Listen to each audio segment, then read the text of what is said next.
Good evening friends, किरोसा nursing academy की online nursing classes में आपका हार्दिक स्वागत है। आज अपन वीडियो की इस अगली कड़ी के अंदर कुछ नए क्वेश्चन आंसर का जो सेशन है वो मैं लेकर आया हूँ। तो वो इस प्रकार रहेगा। आज का जो अपना फर्स्ट क्वेश्चन है वो इस प्रकार रहेगा। फर्स्ट क्वेश्चन है, a measles vaccine should be used within the following time after reconstitution. जो मीजल्स का जो वैक्सीन है उसको आपने रिकॉन्स्टिट्यूट किया है तो उसको कितनी देर तक आप यूज कर सकते हो आफ्टर रिकॉन्स्टिट्यूशन। ऑप्शन ए में है आपका 6 आवर्स, ऑप्शन बी है आपका 3 आवर्स, ऑप्शन सी है आपका 10 आवर्स, ऑप्शन डी है आपका 4 आवर्स। तो जो मीजल्स का वैक्सीन होता है इसको आप है जो नॉर्मल सलाइन के अंदर डाइल्यूट करते हैं। किसके अंदर डाइल्यूट करते हैं? नॉर्मल सलाइन के अंदर। जो एनएस होता है उसमें आप इसको रिकॉन्स्टिट्यूट करते हैं। ये क्वेश्चन भी आपको देखने को मिल सकता है और इसको मेनली है जो 4 आवर्स के अंदर ही आपको इसको यूज करना है, क्योंकि आफ्टर 4 आवर्स के बाद में ये प्रेसिपिटेट हो जाएगा या फिर इसकी जो कंसिस्टेंसी है वो डिस्ट्रैक्ट हो जाएगी, ये यूजफुल नहीं रहेगा। तो आपको इसको आफ्टर 4 आवर्स के बाद में इसको डिस्कार्ड करना है। तो जो आपका आंसर करेक्ट हो जाएगा वो हो जाएगा 4 आवर्स। 4 आवर्स इसका करेक्ट आंसर है। नेक्स्ट क्वेश्चन है आपका, the ovum is release from the ovary on which day of the menstrual cycle. जो मेंस्ट्रुअल साइकिल है उसमें पूछा गया है कि ओवम कब रिलीज होगा। तो ऑप्शन ए है आपका 12 डेज पे, ऑप्शन बी है 22 डेज, ऑप्शन सी है 6 डेज, ऑप्शन डी है 14 डेज। तो जो ओवम रिलीज होता है वो ओव्यूलेशन के बाद में होता है। ओव्यूलेशन जो ओव्यूलेशन होता है वो 14 डेज पे होता है। कब होता है? 14 डेज पे। उसी टाइम है जो आपके जो ओवेरी से जो एग रिलीज होते हैं। क्या होता है? एग रिलीज होते हैं ओवेरी से। वो कब होते हैं? 14 डेज पे। तो इसका जो करेक्ट आंसर हो जाएगा वो हो जाएगा 14 डेज। क्या हो जाएगा? ऑप्शन डी 14 डेज इसका करेक्ट आंसर हो जाएगा। नेक्स्ट क्वेश्चन है आपका, मिड डे मील प्रोग्राम कब स्टार्ट हुआ था? Mid day meal programme was started in option A 1961, option B 1971, option C 1975, option D आपका 1978। तो मिड डे मील प्रोग्राम है वो स्टार्ट हुआ था 1961 में। तो इसका जो करेक्ट आंसर है वो हो जाएगा 1961। नेक्स्ट क्वेश्चन की तरफ बढ़ते हैं अपन। नेक्स्ट क्वेश्चन है आपका, the national water supply and sanitation programme was started in. ये जो भी जितने भी क्वेश्चन है ये सीएचओ के एग्जाम के लिए बहुत ही इंपॉर्टेंट है, तो आपको इनको अच्छे से इनको समझना है। तो चौथा क्वेश्चन था आपका, national water supply and sanitation programme कब स्टार्ट हुआ था? तो ऑप्शन ए है 1953, ऑप्शन बी है 1954, ऑप्शन सी 1964, ऑप्शन डी है 1956। तो इसका वाटर सैनिटेशन का जो प्रोग्राम है वो 1954 में स्टार्ट हुआ था। कब हुआ था? 1954 में। तो इसका करेक्ट आंसर हो जाएगा आपका ऑप्शन बी 1954। नेक्स्ट क्वेश्चन है आपका, positive organism of syphilis. Syphilis एक प्रकार का एसटीडी है जिसका पॉजिटिव ऑर्गेनिज्म आपसे पूछा गया है। ऑप्शन ए में है नाइजीरिया गोनेराई, ऑप्शन बी है क्लेमाइडा, ऑप्शन बी है हिमोपिलस डेक्यूरेसी, ऑप्शन डी है ट्रेपोनिमा पैलेडियम। तो सिफिलिस का जो पॉजिटिव ऑर्गेनिज्म है उसका नाम है आपका ट्रेपोनिमा पैलेडियम। क्या है? Treponema pallidum. इसका करेक्ट आंसर हो जाएगा ट्रेपोनिमा पैलेडियम।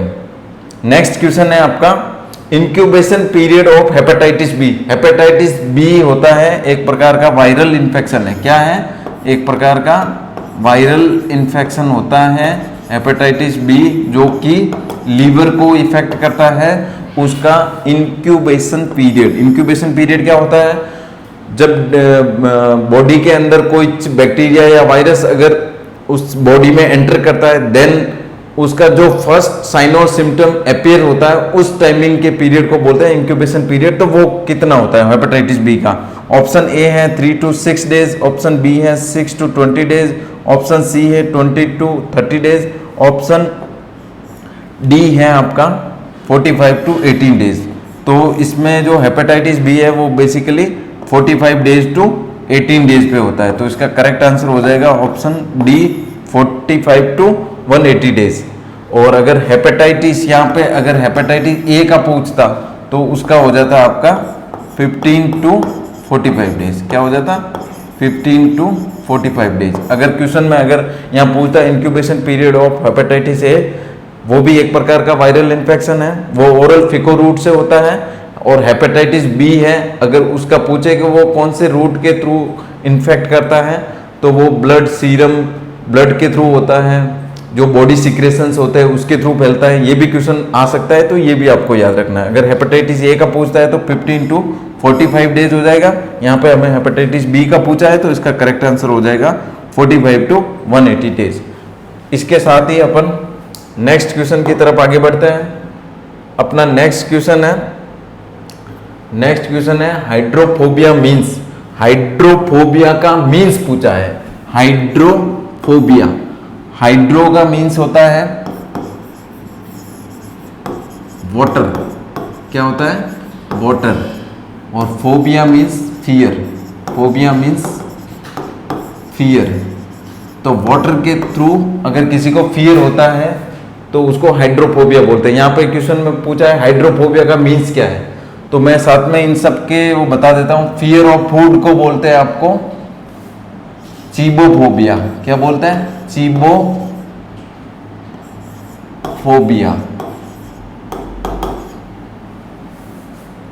और फियर ऑफ वाटर आपका हो जाएगा हाइड्रोफोबिया, जो इसका आंसर है करेक्ट आंसर हाइड्रोफोबिया हो जाएगा।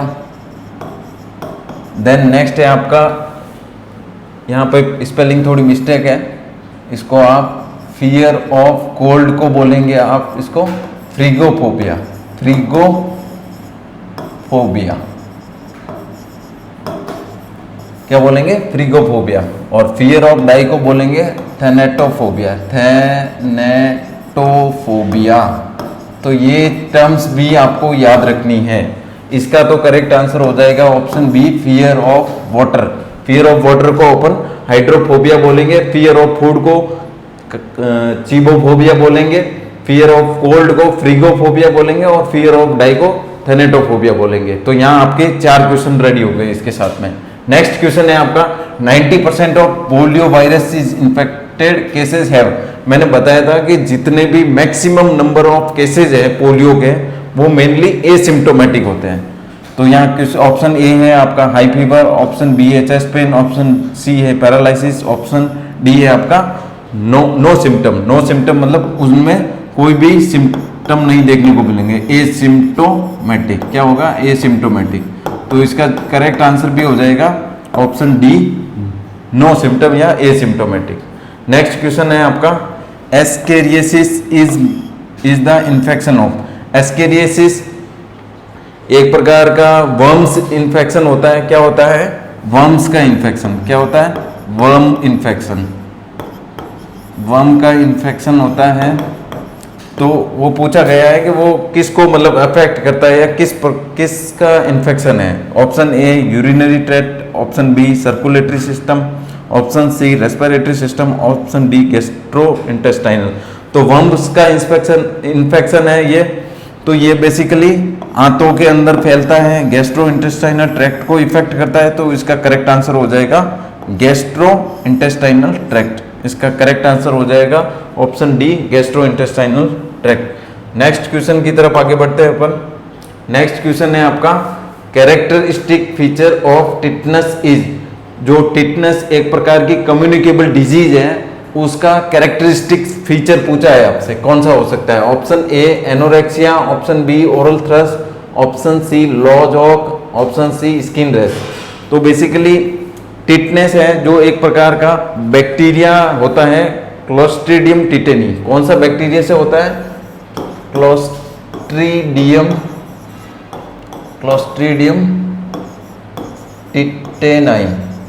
एक प्रकार का बैक्टीरिया होता है जो कि सॉइल के अंदर पाया जाता है, जो भी मिट्टी होती है उनमें पाया जाता है ये। तो इससे इन्फेक्शन हो जाता है, जिससे ये एक प्रकार की कम्युनिकेबल डिजीज होती है, जिसमें मेनली आपको लॉ जॉब देखने को मिलेगा। क्या मिलेगा? Law job. और इस लॉ जॉब को आप ट्रिस्मस भी बोलते हैं। क्या बोलते हैं?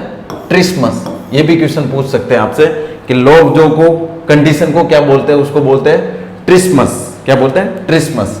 तो इसका करेक्ट आंसर हो जाएगा आपका लॉग जॉब। नेक्स्ट क्वेश्चन है आपका, enteric fever is also known as. Enteric fever को किस और नाम से भी जाना जा सकता है? ऑप्शन ए है मलेरिया, ऑप्शन बी है पोलियो, ऑप्शन सी है टाइफाइड फीवर, ऑप्शन डी है डेंगू फीवर।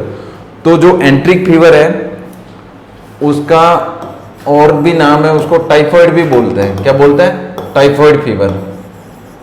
ये 15 डेज पे स्टार्ट होता है। कब होता है? अगर किसी पेशेंट के अंदर 15 डेज से कंटिन्यूसली अगर फीवर की कंडीशन है तो उसमें एंट्रिक फीवर होने के चांसेस हो सकते हैं।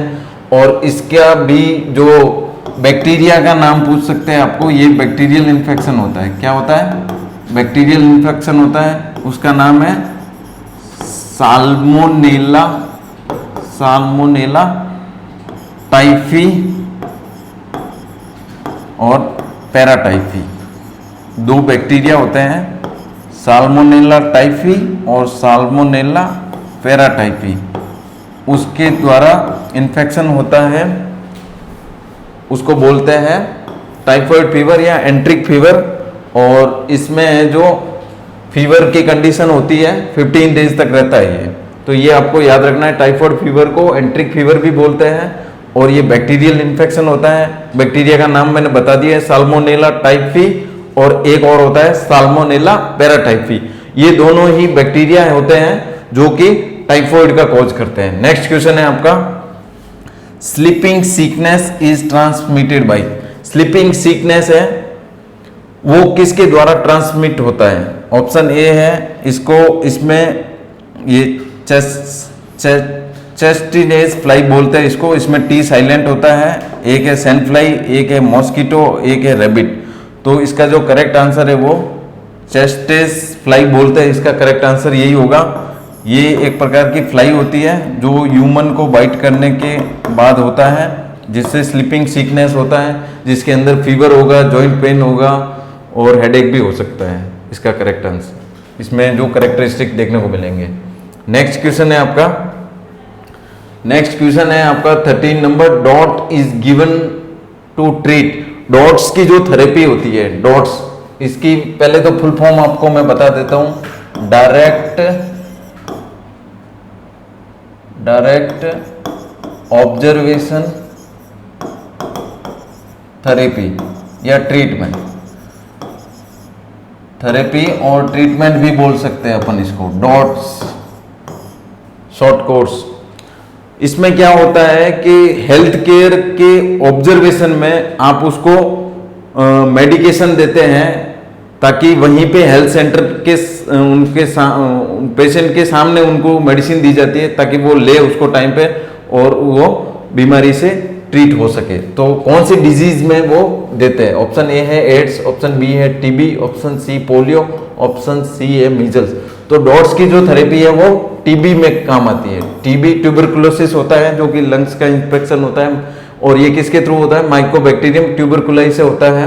तो इसके अंदर जो ट्रीटमेंट थेरेपी दी जाती है, direct observation treatment short course बोलते हैं जिसको, ठीक है, तो वो टीबी के अंदर मेनली देते हैं अपन। तो ऑप्शन बी इसका करेक्ट आंसर है, टीबी। नेक्स्ट क्वेश्चन की तरफ आगे बढ़ते हैं अपन। नेक्स्ट क्वेश्चन है आपका 14 number, measles is a disease of mainly. Measles है वो मेनली किसकी डिजीज है? ऑप्शन ए एडल्ट में होगी, option B old age, option C childhood, option D है ऑल ऑफ एबो। तो मीजल्स है मेनली ये बच्चों के अंदर होने वाला एक प्रकार का वायरल डिजीज होता है, जो कि ऑर्थोमिक्सो वायरस से होता है। ऑर्थोमिक्सो वायरस से होता है मीजल्स। तो ये बेसिकली चिल्ड्रन एज ग्रुप में ज़्यादा देखने को मिलता है, बच्चों में ये इन्फेक्ट ज़्यादा करता है। तो इसका जो करेक्ट आंसर हो जाएगा वो हो जाएगा ऑप्शन सी चाइल्डहुड।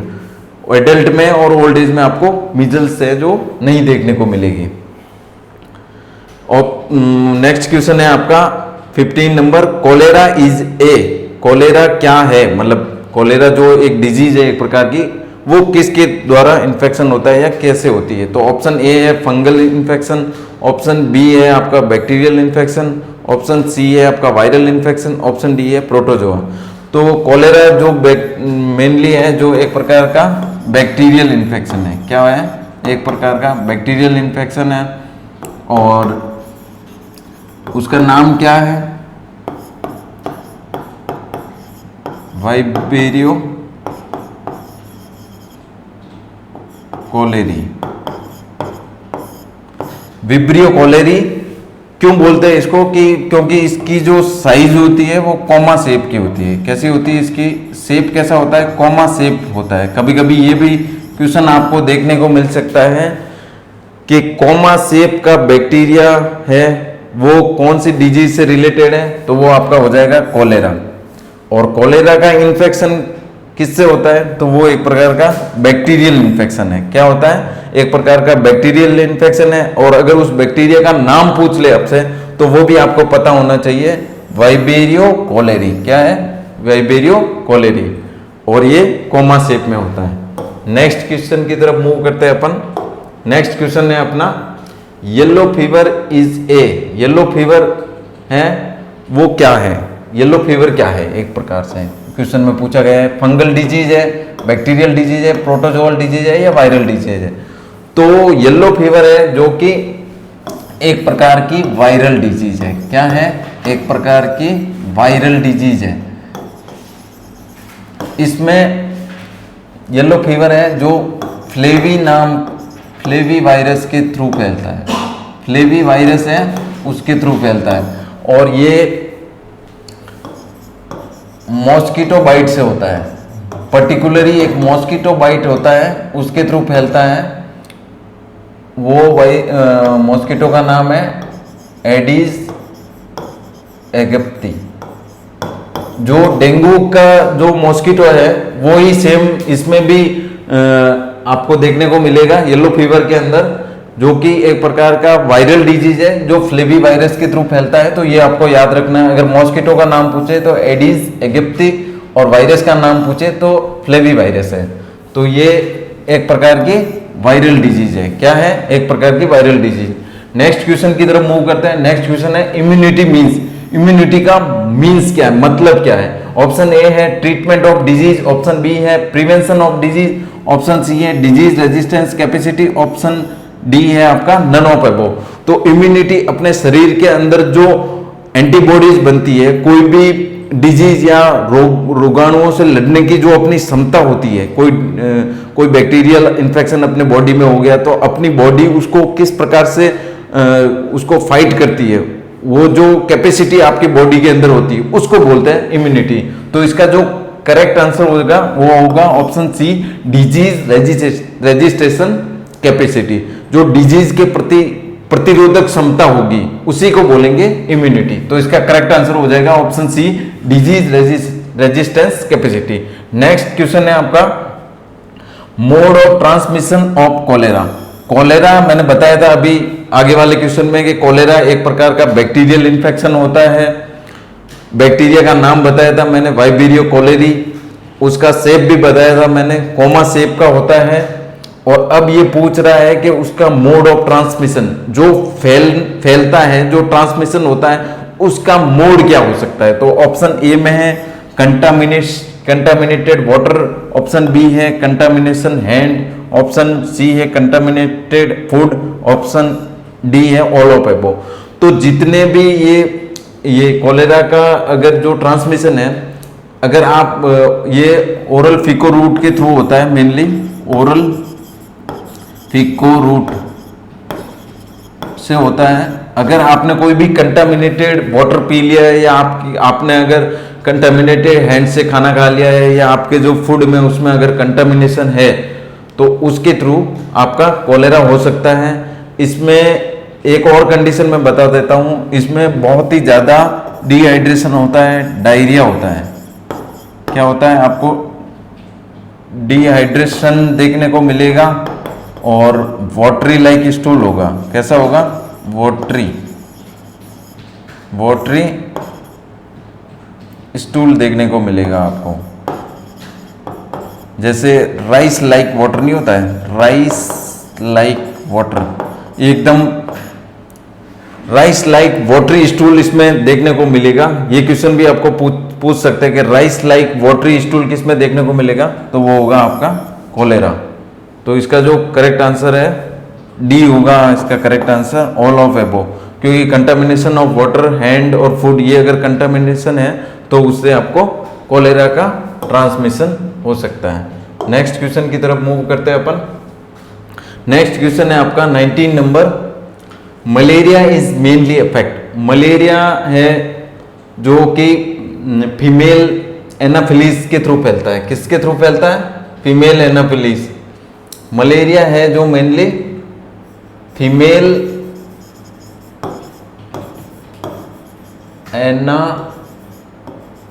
एनामेलिस, एक प्रकार का मॉस्किटो है, उसके बाइट से फैलता है malaria.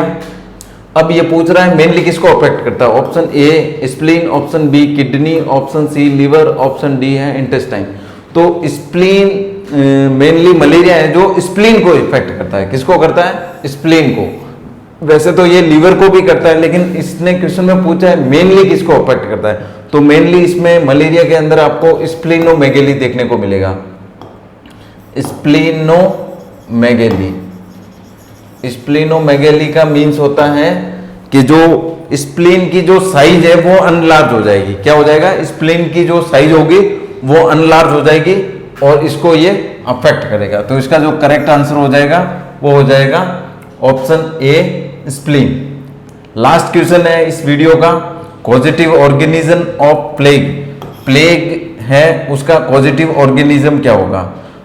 Option A Yersinia pestis, option B Coxiella burnetii, option D leishmaniasis, option D में भी कॉक्सेला बोर्नेटी।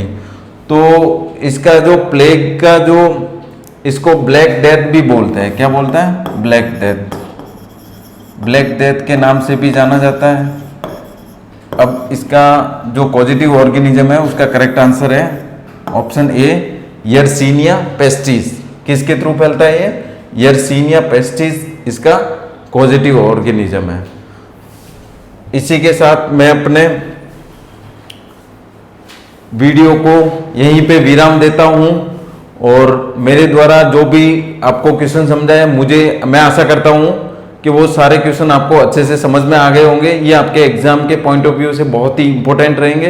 अगर आपको रियल में लगता है कि मैंने जो क्वेश्चन समझाया आपको अच्छे से समझ में आया है तो आप इसको लाइक, शेयर और सब्सक्राइब जरूर कीजिए। Thank you.